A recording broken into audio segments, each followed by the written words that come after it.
আমরা কন্যা সন্তান হিসেবে মিষ্টি, আমরা বোন হিসেবে যত্নবান, আমরা প্রেমিকা হিসেবে সুন্দরী, আমরা স্ত্রী হিসেবে প্রিয়তমা, আমরা মা হিসেবে পরম মমতাময়ী, আমরা শক্তির আধার, আমরা হলাম নারী।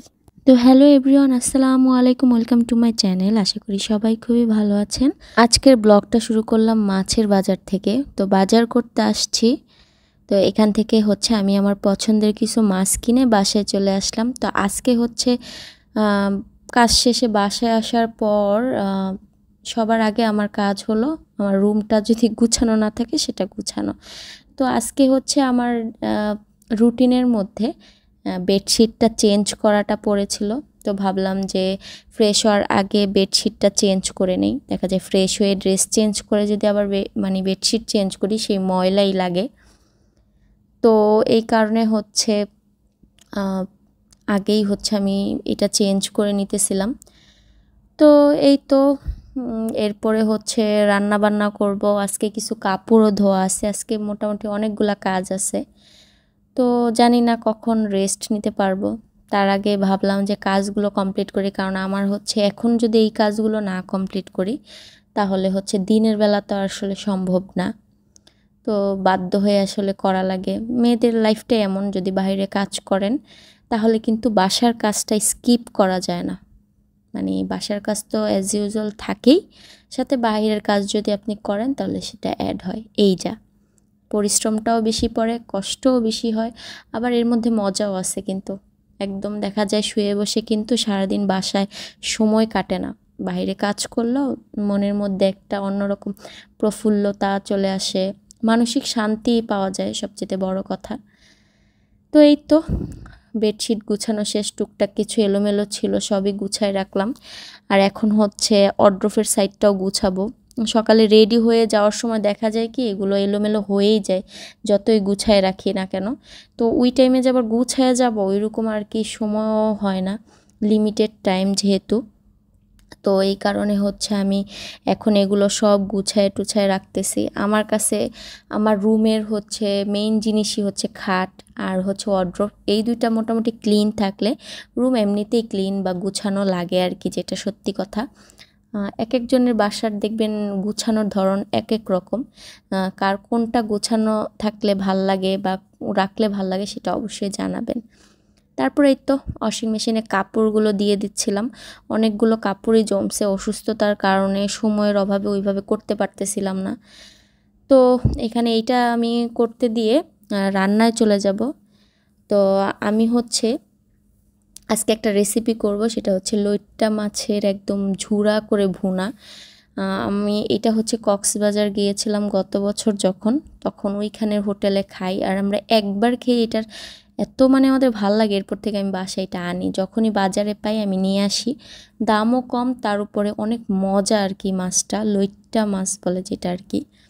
তো আর এমনভাবে আমি আজকে রেসিপিটা আপনাদের সাথে শেয়ার করব। আর কোনো তরকারি দরকার নেই। যেদিন মন চায় যে রান্না করব না, একটু ফাঁকিবাজি করব, ওই দিন কিন্তু শুধু এই এক পদ তরকারি রান্না করে একদম অনায়াসে আপনি এক প্লেটের উপরে ভাত খেয়ে ফেলতে পারবেন, একদম গ্যারান্টি। তো আমি রান্না করব, তো রান্নার পরে গোসল করব। আর বাবুর বাবা এখনই ফ্রেশ ট্রেশ হয়ে গোসল করে নেবে। তো আমি ভাবতেছিলাম আমি ক্যামেরা ধরি, আপনি একটু মাছটা কেটে তারপরে ধুয়ে দেন। আমার এখন ধরতে ইচ্ছা করতেছিল না। তো ও আবার আমাকে হেল্প করে, টুকটাক যে হেল্প করে সেটা আপনারা আমার আগের ভিডিও যদি দেখেন তাহলে বুঝতে পারবেন। বাসায় থাকলে আমাকে অনেকটাই ট্রাই করে সাহায্য করার জন্য, কারণ আমার যেহেতু হেল্পিং হ্যান্ড নাই। তারপর বাহিরে বাসায় আমি একদম হিমশিম খেয়ে যাই সব কিছু একদম পরিপাটি রাখতে গিয়ে। তো এই একটা জিনিস কি, একটা বাসা যতই বলেন না কেন, একটা মহিলা মানুষই গুছায় রাখে, পরিপাটি করুক না কেন, সেই বাসার যদি প্রত্যেকটা সদস্য হেল্প না করে তাহলে জীবনে এটা পসিবল না। তো আমার বাসায় হিসেবে সদস্য বলতে আমরা তিনজনই, আমি, বাবু আর বাবুর বাবা, এই তো। তো আমার মেয়েও মাশাল্লাহ ছোটোবেলা থেকে গোছানো জিনিসটা দেখতে দেখতে ওর মধ্যেও এই জিনিসটা চলে আসছে। দেখা যায় এখন আগের মতন ওরকম এলোমেলো করে না। তো এদিকে মাছটা আমি খুব ভালো মতন ধুয়ে হলুদ আর লবণ দিয়ে মেখে রেখে দিব কিছুক্ষণ। তারপর এটাকে আমি হচ্ছে ভেজে নিব খুব ভালো করে। আর এই মাছটা কিন্তু একদম নরম, ভেজে ফেললে পরে একদম গুঁড়া গুঁড়া হয়ে যায়। এখানে ভয় পাওয়ার কিছু নেই, এটা এইভাবেই মজা। আর আমি যতবার এইভাবে রান্না করছি ভালোই লাগে, মজাই লাগে, ইভেন একদম পুরো দোকানের মতন হয়। আমরা এটা কক্সবাজার খাইছিলাম, বেস্ট ছিল। আমরা এমনও আছে যে একদিন পরে 3 বেলায় এটা নিছিলাম, এত ভাল লাগছিল দেখে। তো যাই হোক, এই তো ভাজতে ভাজতে এটা একদম ঝুরা ঝুরা হয়ে যায়। তো এই ঝুরা ঝুরাটাই আমি হচ্ছে ভুনা করব। অনেকে কিন্তু লইট্টা যে শুটকিটা আছে সেটা কিন্তু এভাবে করে ভুনা করে। আর আমরা হচ্ছে জাস্ট মাছটা, মানে শুটকি না, শুটকিটা বদলে মাছটা এভাবে ভুনা করব। একটু বেশি করে কাঁচামরিচ আর পেঁয়াজ দিব। কাঁচামরিচের এই মানে শুকনা মরিচের ঝালের থেকে কাঁচামরিচের ঝালটা খুব ভাল লাগে। আর এটার সাথে হচ্ছে আমি একটু পেঁয়াজটা হালকা ভাজা দিয়ে আদা রসুন, তারপর হচ্ছে একটু হলুদ, একটু মরিচ, তারপর ধনিয়া জিরার গুঁড়া আর লবণ, জাস্ট এগুলো দিয়ে খুব ভালো মতন কষায় ফেলবো। আর বাসায় যেহেতু টমেটো ছিল, আমি টমেটোটাও অ্যাড করব এটার সাথে।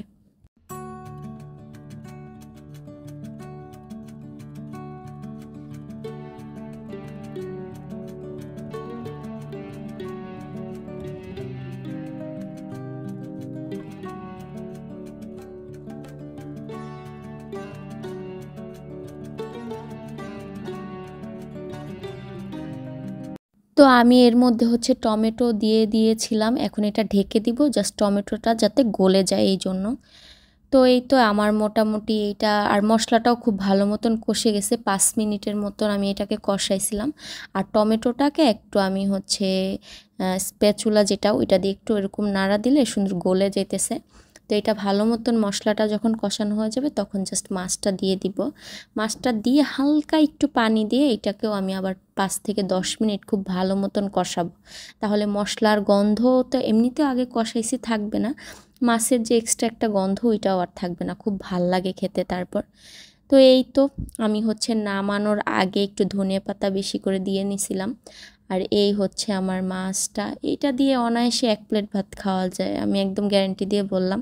আপনারা কিন্তু বাসায় ট্রাই করে দেখতে পারেন। আর সামুদ্রিক মাছ কিন্তু আমাদের শরীরের জন্য খুবই ভালো, সো আপনারা অবশ্যই ট্রাই করে দেখবেন। তো এখানে রান্না বান্না শেষ করার পর কিছু বাসন ছিল, এগুলোও ধুয়ে ফেলবো। এগুলো ধোয়ার পর আমি হচ্ছে আমার ওয়াশিং মেশিনে যে কাপড়গুলো দিয়েছিলাম ওগুলোও সব ধুয়ে টুয়ে রোদ দিয়ে ফেলছি। মানে রান্নার মাঝখানে আমি এই কাজটাও করে ফেলছিলাম, ওইটার আর কি শ্যুট নেওয়া হয়নি, আমার ফোনে চার্জ ছিল না তাই। তো আজকে আমি হচ্ছে এই বাসন টাসন মাজার পরে আপনাদের সাথে আরেকটা মজার জিনিস শেয়ার করব। সো সেই পর্যন্ত কিন্তু একটু ওয়েট করতে হবে।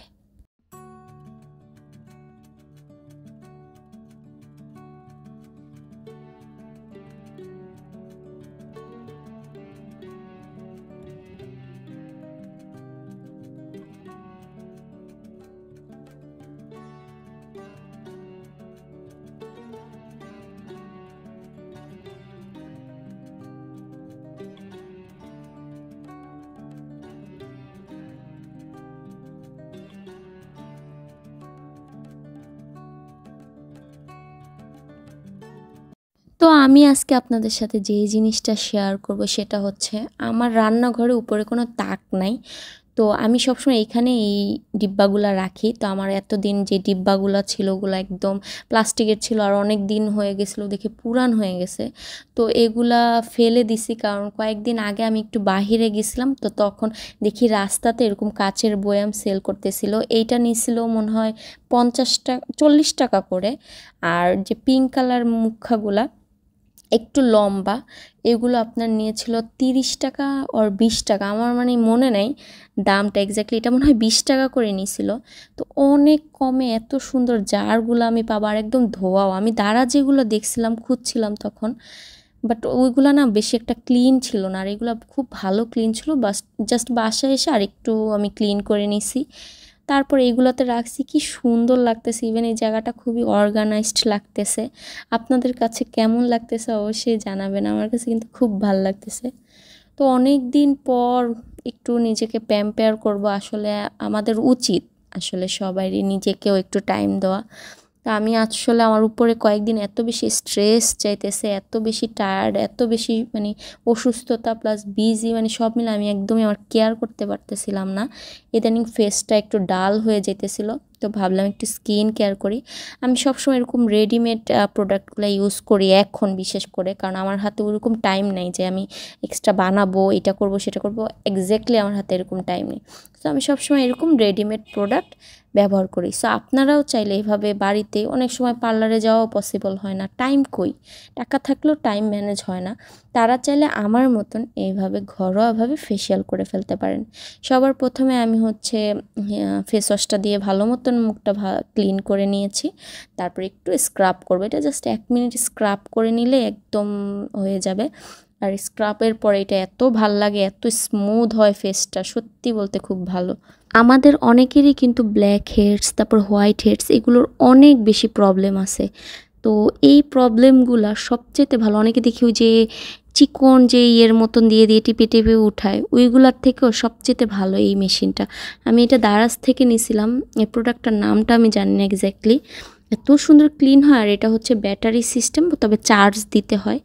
চার্জ দিয়ে নিলে একদম সুন্দর মতন অন করে একদম সুন্দর মতন নাকের আশেপাশে, তারপরে থুতনিতে যদি হোয়াইট হেডস থাকে, সুন্দর মতন ডিপ ক্লিন হয়ে যায়।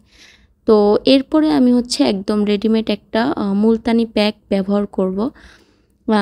এটা ভালোই মোটামুটি ডিপ ক্লিন করে, একদম রেগুলার যদি দেওয়া যায় সপ্তাহে অ্যাটলিস্ট 2 দিন খুব ভালো হয়। তো এই তো এখন হচ্ছে আমি এটা 15 মিনিট রাখবো, রেখে তারপর হচ্ছে গোসল করে ফেলবো। তো এই তো বাসায় আসার পর ছোট্ট একটা ব্লগ আপনাদের সাথে শেয়ার করলাম। এরপরে হচ্ছে গোসল টোসল করে একদম খাওয়া দাওয়া করে শুয়ে পড়বো, অলরেডি 1টা বাজে। যাই হোক, কেমন লাগলো অবশ্যই জানাবেন। আজকের মতন আল্লাহ হাফেজ।